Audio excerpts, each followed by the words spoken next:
How much do we have an effect on collective consciousness? Well, instead of talking about all of the things that could potentially get in the way of my receptive mode meaning my alignment with who I really am, instead of talking about what could get in the way of it, let's talk about the receptive mode. Mm-hmm. It really is as simple as that, rather than saying, how do I, you see, because when you say I'm blocking out, we say, no, you're not. You might be preventing yourself from seeing that or that or that, but you're not blocking it out. Not giving attention. You're not. Well, you are giving attention to it because you're blocking it out. Well, no, I'm not. You're giving attention to this collective thing that you are blocking out, which means it's active in your vibration. Resistance is there. In other words, that resistance. You see, it's like this. This is a universe based on attraction. There's no exclusion. So when you say no to that thing I do not want, I'm blocking it out. You're not saying no, you're saying yes. Because you're acknowledging its existence, you're acknowledging that it's big, you're acknowledging that it's sort of after you, and that you're blocking it out. And we say, no, you're not blocking it out. You are carving a pathway without even meaning to. So we know this is annoying, but what it comes down to is recognizing that every subject is really two subjects, wanted and not wanted. And you can tell by the way you feel whether you're leaning in the direction of the wanted or the unwanted. And when you use words like blocking, mm-hmm. you are leaning in the direction of not wanted. It just is. So stay in the want. So lighten up. Accept that you live in a world of diversity and balance and variety, and bless this world, because out of it you have carved your ideas of who you are and what you want, which are dominant.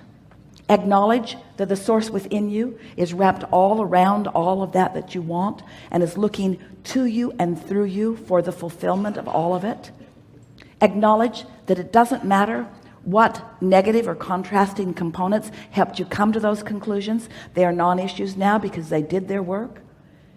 You've launched the rocket. It has become a vibrational reality. The source within you is there offering the vibration of that reality in such a powerful way that if you're not doing that thing you do by trying to block that you will find yourself in a vibrational place where you will receive inspiration, and the vibration of it will turn to a thought and an emotion, mm-hmm. and then to words, and then to behavior, and then to material objects. Don't you like knowing that? Yeah, I do. I love it. I'm just working on trusting myself with all of it. There's aspects of it that I got. You can't get it wrong, because the universe isn't going to change rules on you.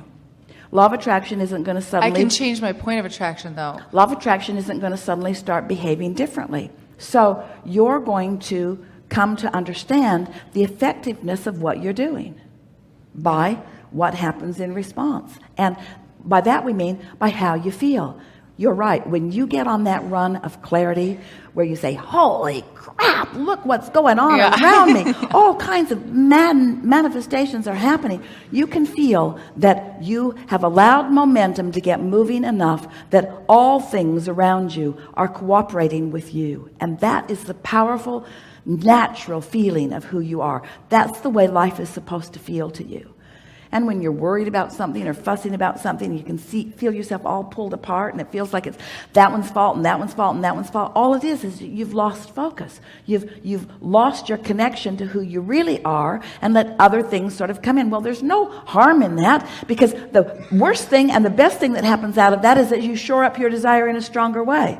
And the worst thing and the best thing that happens in that is that you're aware that you're not a vibrational match to it. And when you find your way back to alignment with something that contrast has helped you to create, there's impetus and momentum in that. Mm-hmm. None of you want absence of contrast. You all want to keep figuring it out. You're an evolving being. The thing that you do, and we are a catalyst to it here in this conversation, because it feels to you like we're in corrective mode. But here's the thing that we most want you to hear about this. You never get it done, and you can't get it wrong. And lightening up, not holding yourself to such strict standards, is really what we desire for you. We want you to talk about what a good mother you are, and talk about what fantastic kids you have, and talk about what a wonderful life you do, which you do often. And we want you to get 100% out of the problem-solving mode. 100% so right. out of the problem-solving mode. Because the problem-solving mode is always the blocking mode. It's always the resistant mode. The problem-solving mode always clouds your receptivity. And your receptivity is the only thing that you're reaching for. And you want to demonstrate your receptivity to your children so that they begin saying things like, Mom, why are you always in a good mood? Mom, why don't things bother you? And the answer is, because I don't like to be bothered. Yeah, but Mom, there's stuff around that just bothers me. Isn't there stuff around that bothers you? Probably, but I just don't pay any attention to it because I don't want to feel bothered. But Mom, what if there's something really big that you just can't not see? Well, I've been practicing not seeing it for so long that I just don't see very many problems. My life is so good, and I just expect things to go well for me, and things just do go well for me. And so that's just the way it's supposed to be. I don't know when I figured it out. I wasn't little and smart like you are when I figured it out. Maybe I knew it and forgot it. And now I'm remembering it, and I hope you never forget it. That's the kind of conversation you want to have with them. But I just started realizing that when I feel good, things go good. So I just started really paying attention to my mood. And I found out I can always control my mood. I can't control what's happening out there, but I can control my mood. Well, how? What if something bad happens? How can you look at something bad and control your mood, Mom? Oh, I can't. Can't look at bad things and feel good, so I just don't look at them. But Mom, what if they're right in your face? Well, they used to be in my face more, but the more I don't look at them, the less they come around. So stuff that bothers me becomes less and less, and I just get happier and happier. Perfect. But Mom, my teacher says, I know, honey, I know. Everybody sort of has a different way of doing this. There's lots of different people living lots of different things. There are people who have a lot of well-being and the people that don't have so much. I know that your teacher is really, really, really well-meaning. She wants so much. She wants so much for you to feel good. But that's really your job. You have to find a way to feel good. You can't, we all have to stop jumping through hoops for each other. Okay, Mom. Okay, you're asking for it. I'm going to test you a little bit to see how happy you can really be. And find out how much condition there is. Oh, and don't you just love that? Don't you just love the idea of standing stable regardless of what's going on? You see, I love the idea. Here's the thing. But how are you going to turn that vibration to a thought, and that thought into a manifestation? How are you going to keep that momentum going? You keep that momentum going by beginning again tomorrow and beginning again tomorrow. There are so many situations where it feels like so. All right, Abraham, I accept that you are teaching unconditional love, and I want to experience unconditional love. So does that mean I turn my eyes away from conditions that don't bother me? No, it means that you find love that only let things that put you in the receptive mode for things you like.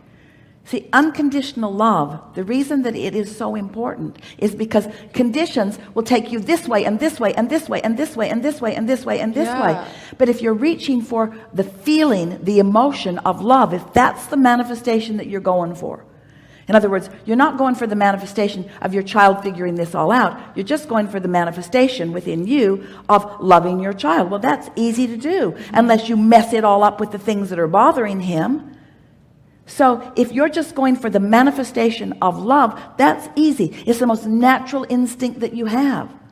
So sometimes as we talk about unconditional love, people think that what we mean is you'll get really good at this. You'll get tuned in, tapped in, turned on. You'll get in sync with source. One who's connected to the stream is more powerful than a million who aren't. And then you will control the conditions around you so that you can feel good. A lot of people, that's as far as they're getting in this conversation of unconditional love. Where what we mean by unconditional love is, I want so much to be in concert with the source within me, that I am in this experience, and this one, and this one, and this one. I'm feeling for alignment. I'm feeling for alignment. I'm feeling for it and finding it. I'm feeling for it and finding it. I'm feeling for it and finding it. I'm feeling for it and finding it. So now I'm in the receptive mode. And in the receptive mode, I only have access to the conditions that match the receptive mode.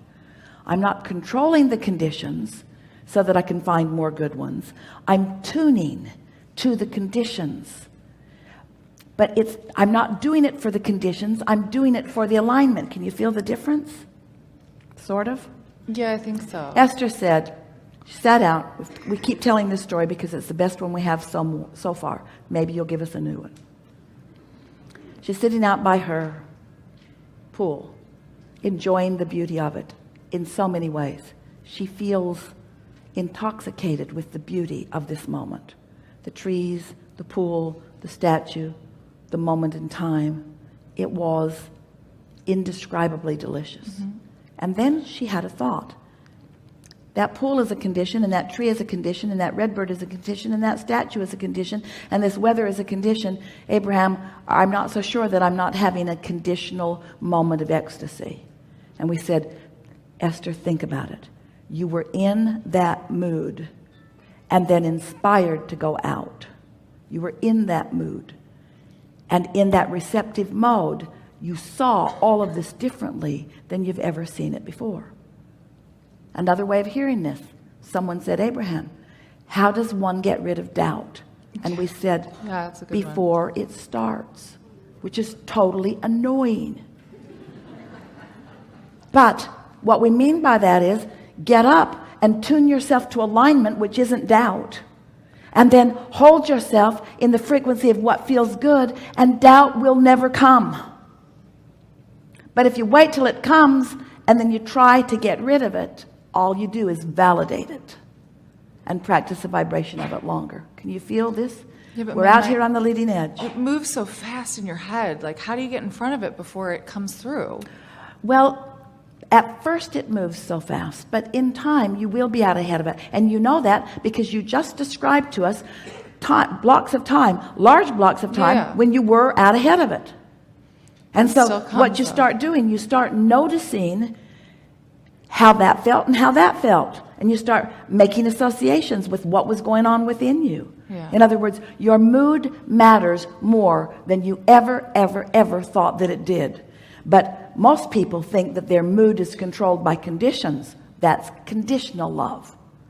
If you don't let your mood be controlled by conditions, if you control your mood because you mean to, and that's what we were encouraging you to demonstrate to your children.